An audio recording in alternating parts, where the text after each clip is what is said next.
Imagine this, you've always wanted to study, to improve your education, to learn a new skill, and you've always wanted to move to New Zealand. Well, guess what? If you've got some money in the bank, you can.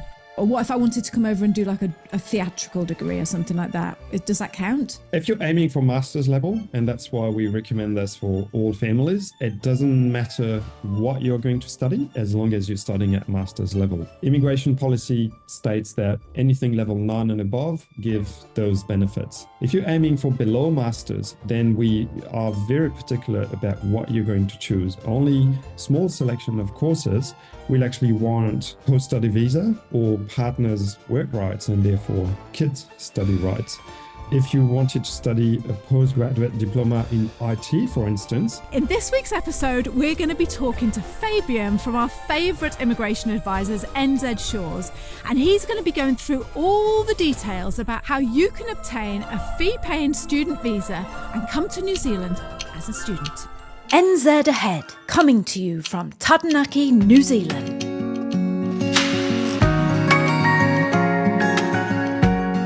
Fabien, welcome to the podcast. Thrilled to have you here with us this morning. Thank you, guys. Pleasure to be here. For those of you who don't know who Fabien is, could you just introduce yourself and let us know who you are and what you're doing here?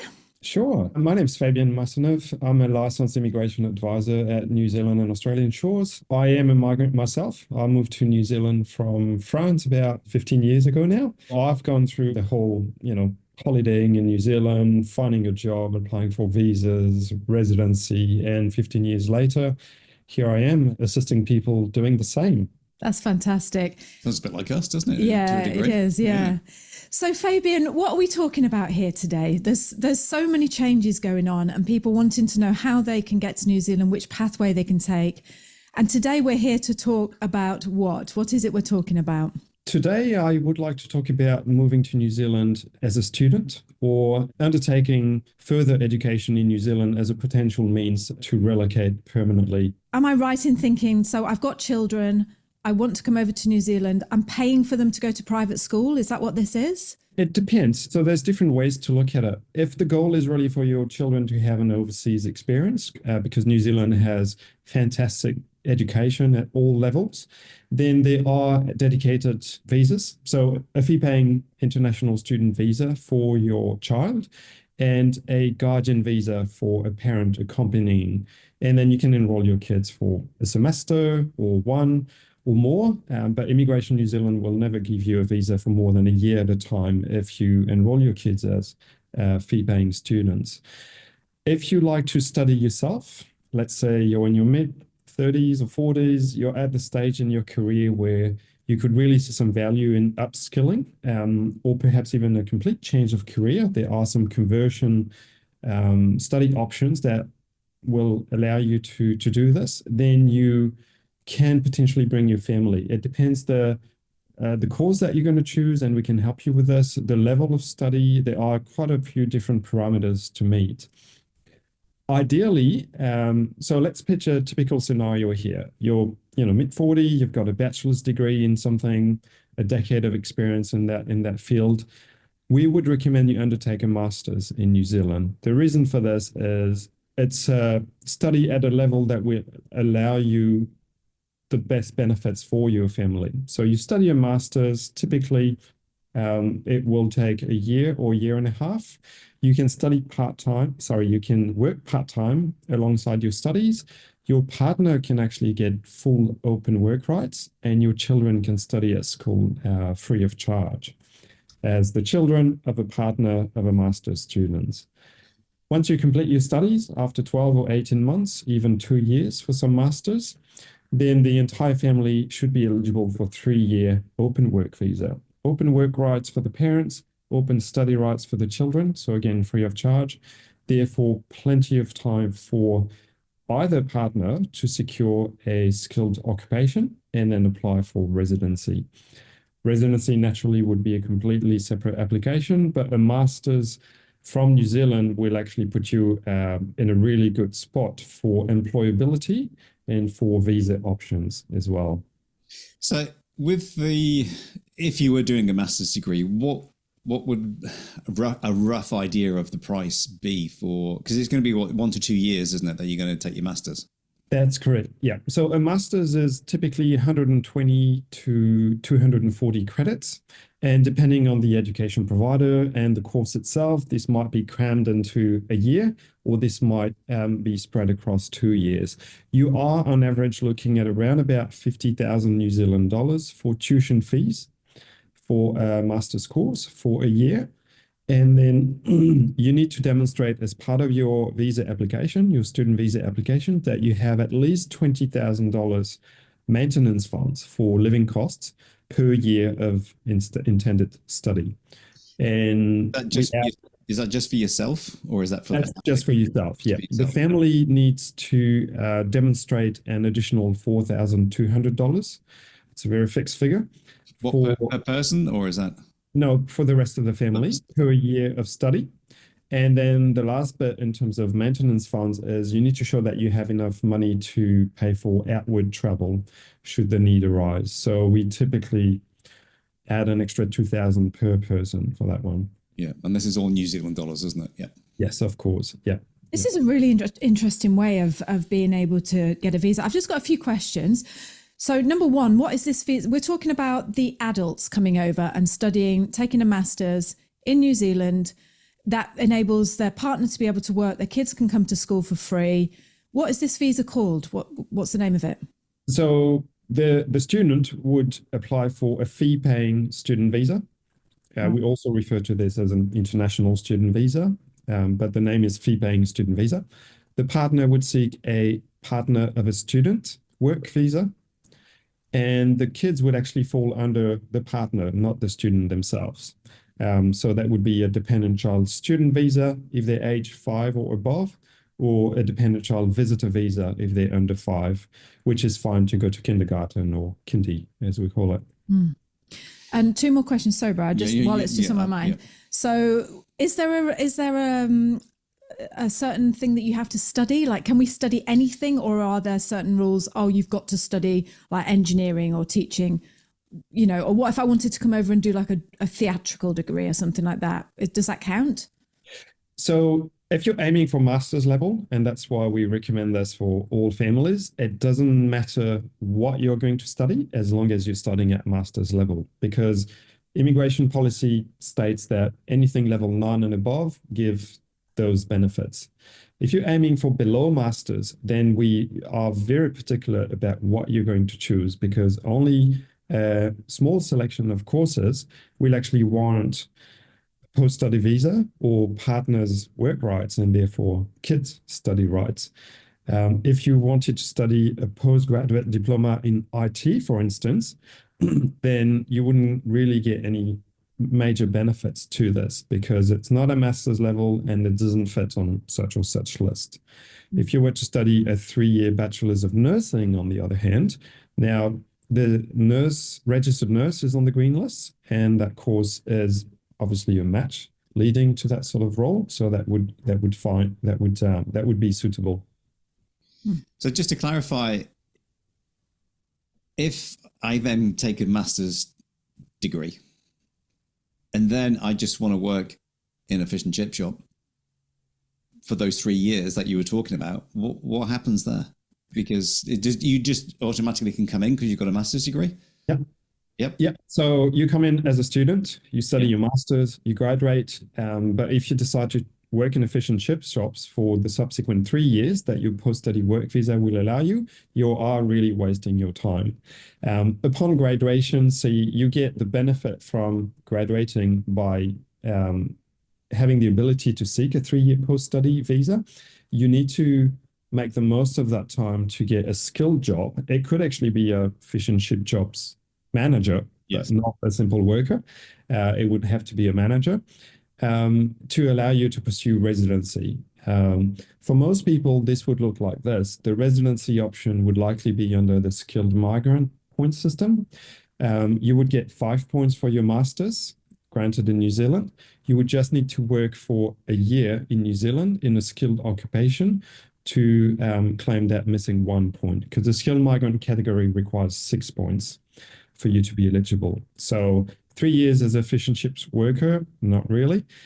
3 years in a skilled occupation, yes, most likely. Fabulous, so wouldn't it, Fabien, getting fish and chips every night for your tea? That'd be nice. I'm looking forward to that, Bri. You getting a job in the fish and chip shop? Yeah. It's not actually a bad example. We actually do have a few people come to us on a regular basis in such position. They graduated in New Zealand, they spent all that money towards a globally recognized education, and they wasted a fair bit of time on the other end of it. You need really to put all your efforts into finding a role that will lead you somewhere. And for people coming to us early on in the process, we actually map this out for them. We tell them, you should aim for this type of course. And because we approved agents for the vast majority of education providers, we can actually pinpoint specific courses that will match your goals, your budget, what you want to achieve, and possibly where you want to study as well. A lot of people have, friends and family in certain places in New Zealand. So we narrow down the search to a handful of options that we know are going to lead you somewhere. So this is why it's good that people use your company, Fabien, because if it was left to me and Brian just doing it on our own, I'd be taking a drama degree that'd get me nowhere, and Brian would be working in the chippy. So this is why we advise people to come to New Zealand Shores and get some proper advice. Yeah, I just look for the what would be the easiest for me, and I'm thinking, do I really want to be stressed out doing those big jobs? But yes, I just wanted to just make sure that the master's degree means that yes, you can come into New Zealand and stay here as a post study. Yeah. Okay, then. So that's the fee-paying student visa for me if I'm an adult and I want to come and take a degree and do my master's. What happens now then if I can work remotely? I've still got my job back in the UK, but I want my children to come over and pay for education in New Zealand. How does that work? What visa is that?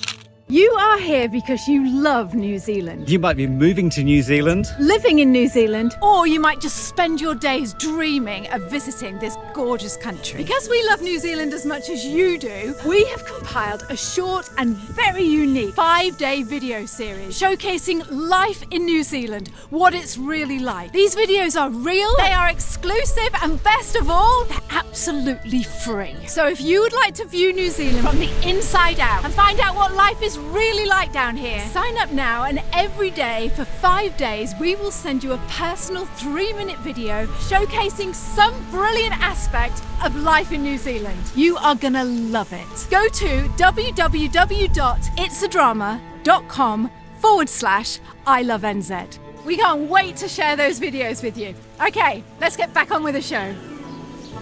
In New Zealand, how does that work? What visa is that? Yeah, so it's really a completely different approach there, but I can certainly understand why some parents from overseas would want their children to experience the great options that New Zealand has to offer. There are some fantastic primary and secondary and high school in New Zealand where your kids will really thrive in that diversity and that those really, really good options there, both in the North and the South Island. What this would look like is we would seek an offer of place from a school, the same we would from a university if it was for yourself. And once we have that offer of place, we apply for a fee-paying student visa for the child.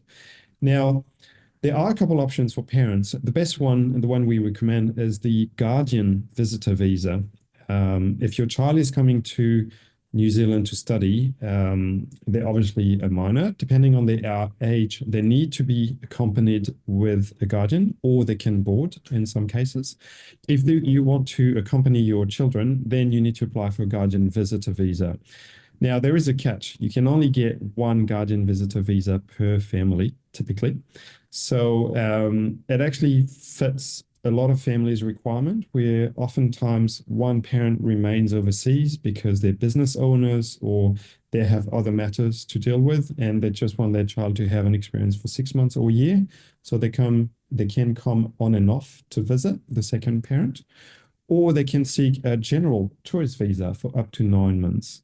The guardian visitor visa will be granted for the same duration as the student, but a general tourist visa would only allow you to come up to 9 months, typically.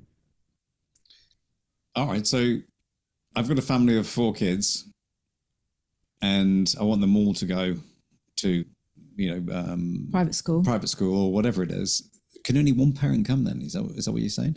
Under current instructions, yes. If you wanted both parents to come, we'd have to seek an exception to immigration instructions, which is not unheard of and definitely not out of reach. Immigration may see the value, the monetary value in having 4 international students and the funds that brings into the economy, but we would have to seek an exception to allow both parents to come on a guardian visa. And we've obtained this in the past. All right.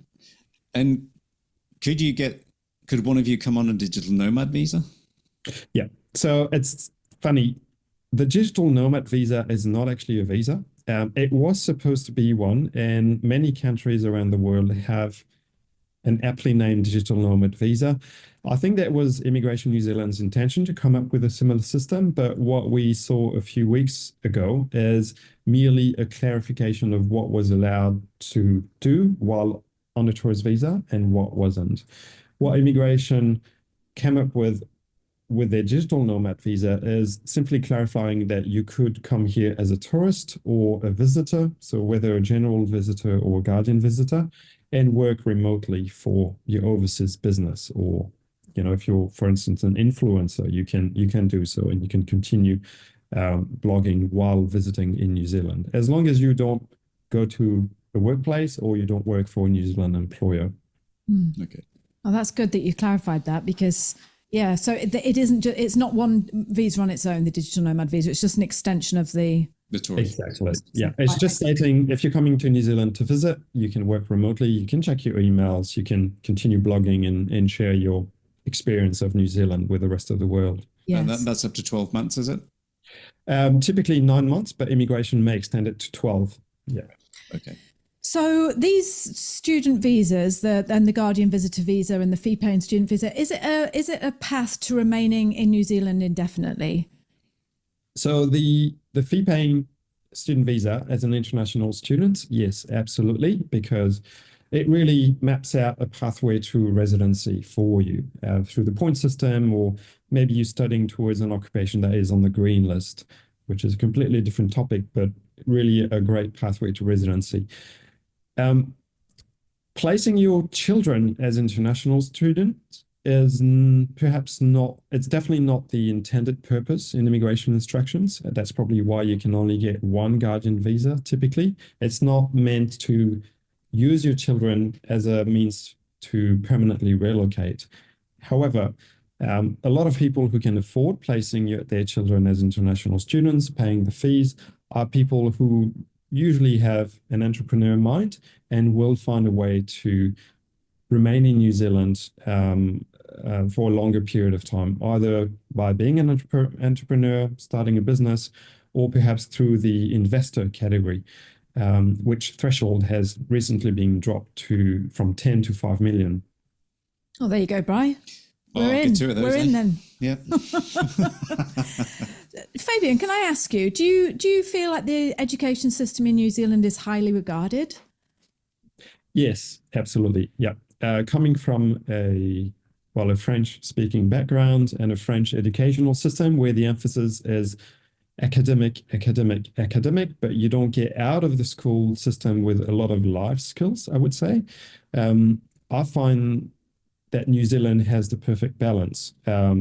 Highly regarded at the academic level, but really keeping in mind all those socializing skills, all those things outside of the classroom, and the diversity. I mean, from personal experience, my kids went to a great public school. My eldest is now high school, even more diverse, and they had children from all breeds of lives and all different corners of the world. And that's really something that I think will be very valuable to them moving forward. And then at high school, obviously, I think that's where academic really pick up. I can't follow my 13-year-old in math anymore. Is out of my reach at this stage. So yeah, in a nutshell, I think the education system in New Zealand is really got a good balance. Thank you for answering that. Yeah, just one of those things. Because a lot of Scandinavian companies are banning devices and things in education. What's it like in New Zealand for children? Is it going to be device orientated, or is it more textbook and exercise books? Bit of both. I would say, again, here, I'd like to think schools have struck the right balance. Kids are allowed to have devices and actually are encouraged to use them, which means they will get that computer literacy coming out of school. But I see the guidelines and the rules around the use of devices outside of academics as it's actually quite strict. So they're not left on their own, playing Roblox or whatever it might be. There are some strict boundaries and guidelines, and also some quite detailed information circulated to parents about online safety and being safe around internet and blogs and whatnot. No, good. It's good to know. I'm so glad you said that about the schools, because that's exactly what we've picked up. It's that diversity is the key, isn't it? It's all very well, academic, but that's not what real life is about, is it? They need to learn life skills, and I think you're spot on. I just want to remind people as well that Fabien and Charlotte from NZ Shores are part of our NZ Ahead community. They've got their own channel over in Slack, so you're there to answer people's questions. And I just want to publicly say a huge thank you to you guys. We love having you with us on board with NZ Ahead, and we really, really appreciate the help that you give to people. And we will put all your details down below in the description. But if people want to reach out to you, Fabien, how hard is this visa to get? I mean, is it like pie in the sky, or are they giving them out readily? Good, easily. There you go. If I'm thinking of this, is it realistic for me to think of it? And what's a good time to start with it? Oh, very good questions. We like to bring people on board early on so they don't make the mistake of picking the wrong course. We've come across people who got a visa for themselves and at the time of applying for their partner realized, well, the course doesn't actually qualify for a partner visa. We wasted a lot of time and potentially put a lot of funds in jeopardy. So reach out to us early on. We, as I mentioned, are agents for the vast majority of education providers. We will find the right course. We will enroll you. Act on behalf of you to enroll you with the education provider. If we can make first contact with the university or the Polytech and enroll you in your name, we are in most cases able to provide the student visa free of charge. And this is because we get remunerated through a commission scheme, which is standard in New Zealand. However, if you get the offer of place by yourself and then come to us for the visa application, we'll be very happy to assist, but we'll have to charge you for consultancy naturally, so we get remunerated somehow.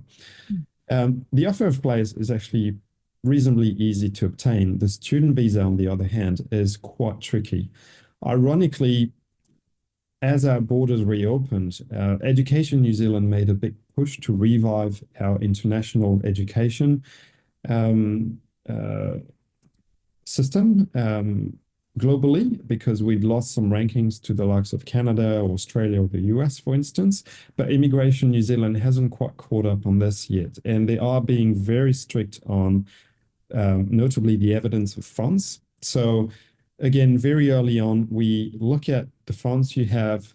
We need to provide full traceability of these funds over a period of at least 3 months, if not 6, so that immigration is satisfied that those funds are truly yours to benefit from while you're studying in New Zealand. So once again, we can manage your enrollment and the student visa application.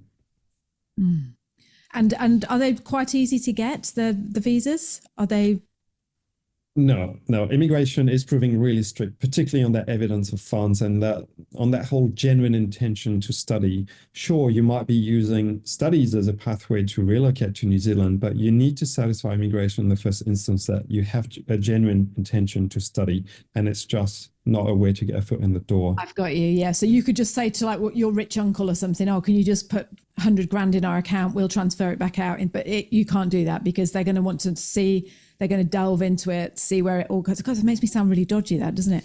But but you would be thinking that if that was... That's what a lot of people can do, isn't it? Or used to do. Yeah. It was just like, look, I've got all this money and it's like not really theirs, they're just borrowing it That's exactly what happened, and that's why they changed the policy year ago. Okay, Fabien, we know you are. Thank you so much for giving us your time this morning. You've been absolutely fantastic. Is there anything that we haven't covered, that we haven't asked you, that you feel people need to know about before we let you go? The reason we do this job is we love meeting people. We love finding out about your plans, where you're coming from, what you'd like to achieve, and tailoring a solution for you. I hope our spiel about studying in New Zealand wasn't too complex. It can get quite tricky sometimes because policy is very much black and white, and some things you can do, some things you cannot. So reach out to us through the Slack community. Again, thank you guys so much for allowing us to be part of this community. We love chatting with people on a daily basis. Tell us what you'd like to do, where you'd like to go, and we'll find a solution for you. Okay, that sounds great. And if they're not in the Slack community, what's your email address? I think the best for studying is we have a dedicated email address, study@newzealandshores.com, and then one of our education agents will discuss your plans with you. Right. Okay, so study@newzealandshores.com. We'll put that up on in the description. Fabien, thank you so much for joining us this morning. It's always a pleasure to chat with you, and we always learn something new every single time. Yeah. So thank you for your time, and for being likewise. Looking forward to the next one. Thanks, guys. Sure. Okay. See you soon. Cheers. Bye. Thanks, baby.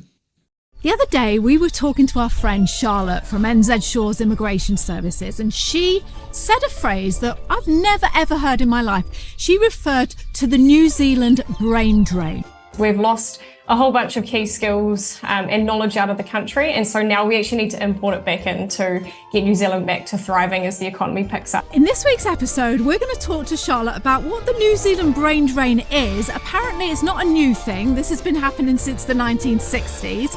She's going to share how it affects New Zealanders, how it affects new immigrants, and all the changes that are happening here in New Zealand for people moving to this country in 2025.